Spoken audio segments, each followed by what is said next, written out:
대한축구협회는 21일 홍명보 감독을 보좌할 축구대표팀 외국인 코칭 스태프를 선임했다. 포르투갈 출신 주앙 아로소 코치가 수석 코치 겸 전술 코치, 티아고 마이아 코치가 전술 분석 코치로 합류한다고 발표했습니다. 홍명보 감독은 선임 후 외국인 코치 선임 작업을 위해 해외 출장을 나섰는데요.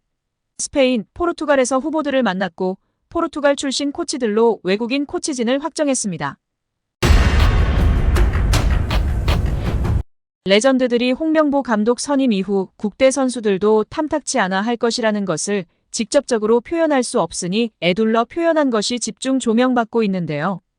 박지성은 지난 5개월 동안 국내파 감독 선임론이 나올 때마다 상당히 여론과 평가가 좋지 않았다며 선수들은 국내파 감독을 선임하지 않을 거라고 기대했을 텐데 상당히 당황스러운 상황일 것이라고 발언한 사항이 주목받고 있습니다.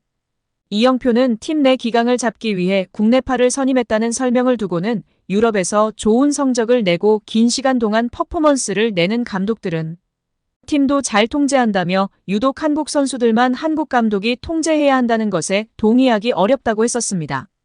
또한 절차상에 상당한 문제가 있어 선수들의 신임을 받을지도 의문이라고 발언했었습니다.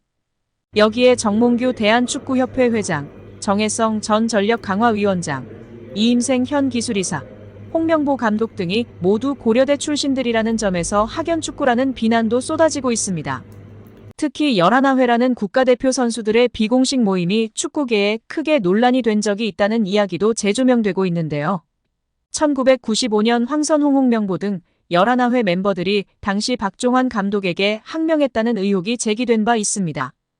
1993년에 결성된 11회는 당시 전현직 프로선수 및 국가대표 선수 43명으로 구성된 모임입니다. 이 모임의 회장을 맡고 있었던 하석주 전 전남 감독은 2013년 한 매체와의 인터뷰에서 11회는 그냥 봉사단체라고 말한 바 있었습니다. 결국 홍명보 감독은 10년 만에 대표팀에 돌아옴과 동시에 외국인 지도자 버금가는 대우도 받습니다.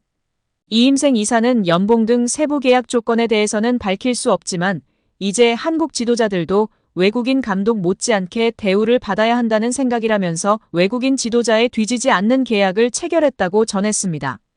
홍명보 감독은 지난해 울산과 프로스포츠 최고 연봉인 10억 원의 3년 재계약을 맺은 것으로 알려졌는데 대표팀을 맡으면서 더 많은 연봉을 수령할 것으로 보입니다.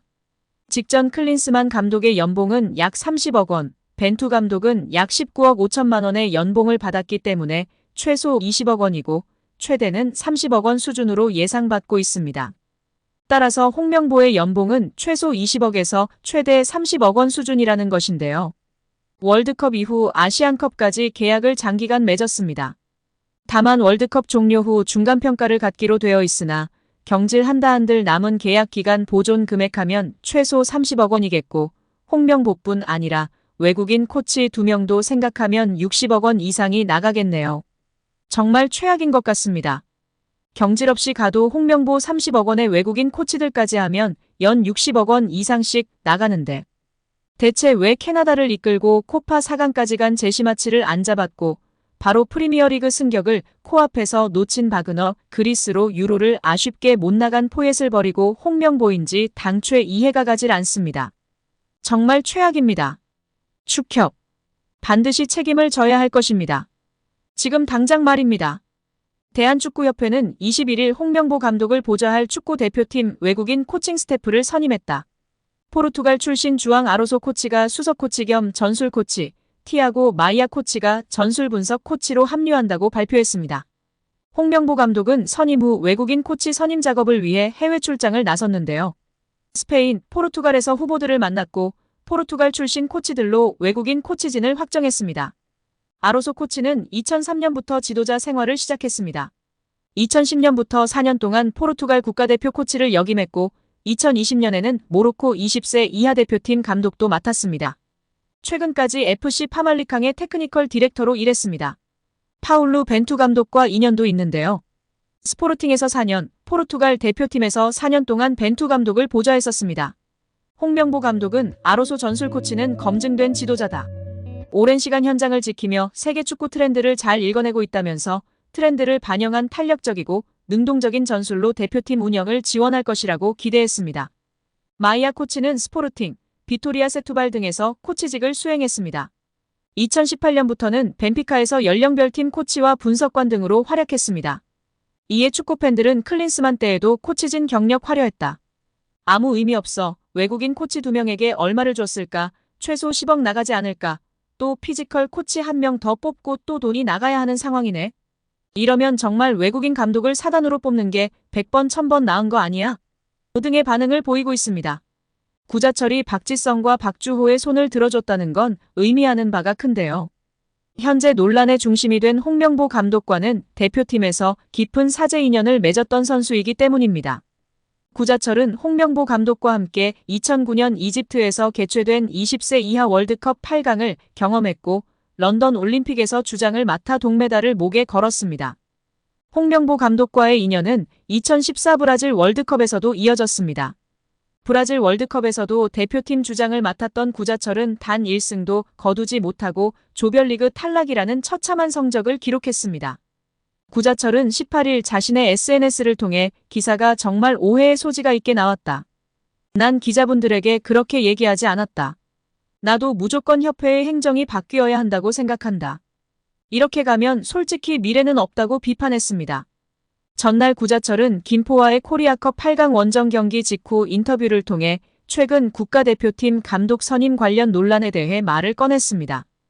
인터뷰 당시 해외파, 국내파의 조화를 강조했던 것으로 보였으나 구자철은 이를 강하게 부인한 것입니다. 하루빨리 협회의 행정이 제자리를 찾아가길 바라는 마음뿐이라고 밝힌 구자철은 지성이 형, 주호 형의 의견을 무조건 지지한다. 그전에도 대화를 자주 했고 오늘도 연락했다. 오해가 없기를 바란다고 최근 협회를 향해 쓴소리를 가감없이 날렸던 박주호와 박지성을 지지했습니다. 구자철은 2011년 제주를 떠나 독일 볼프스부르크로 이적해 당시 해외파로 활동했었습니다. 아우크스부르크, 마인츠 등 분데스리가에서 활약했고 2019년 카타르 알가라파로 둥지를 옮겨 2년간 중동 무대를 경험했습니다. 이후 2021년 제주로 복귀한 구자철은 지금까지 현역으로 활약하고 있습니다. 안정환은 18일 자신의 유튜브 채널에 김남일, 김영광, 조원희와 함께 출연, 자신이 국가대표로 활약했던 20년 전 상황에 대해 폭로하며 화제입니다.